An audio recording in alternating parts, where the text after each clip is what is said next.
tennis. Various stakeholders gathered in Indian Wells for a meeting about a potential new elite circuit. Wimbledon has shown support for a new premium tour that would see the top players compete in a streamlined calendar for equal prize money.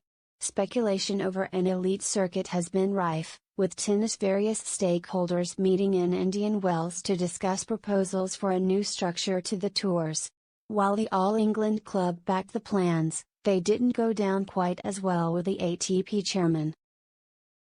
Plans for a premium tennis tour appear to be gaining some momentum following a meeting over the weekend. According to The Telegraph, the All England club's new chair W. Jevons was in favor of the new 16-event format.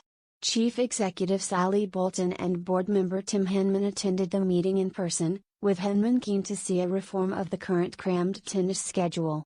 Under the proposals, the men and women would receive equal prize money at all tournaments in the circuit. Although there is equal pay at the Grand Slams, there is currently disparity between the ATP and WTA tours, with the women often receiving smaller prize money checks for tournaments of the same level.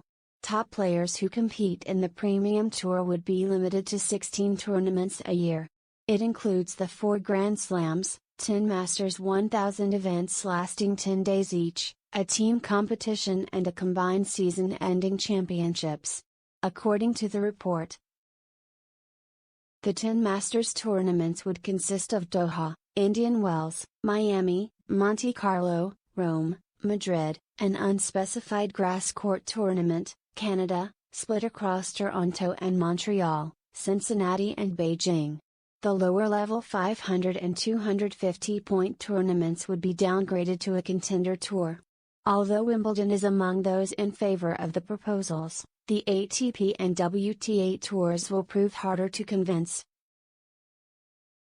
as they currently run the 250, 500 and 1000-point tournaments and would need to give the Grand Slams some control of the latter category.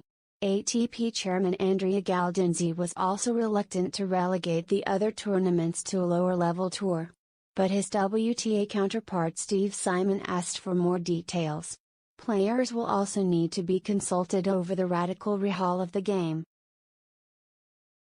But it would be surprising if top players who can compete on the Premium Tour will pass up the opportunity, especially those on the WTA side.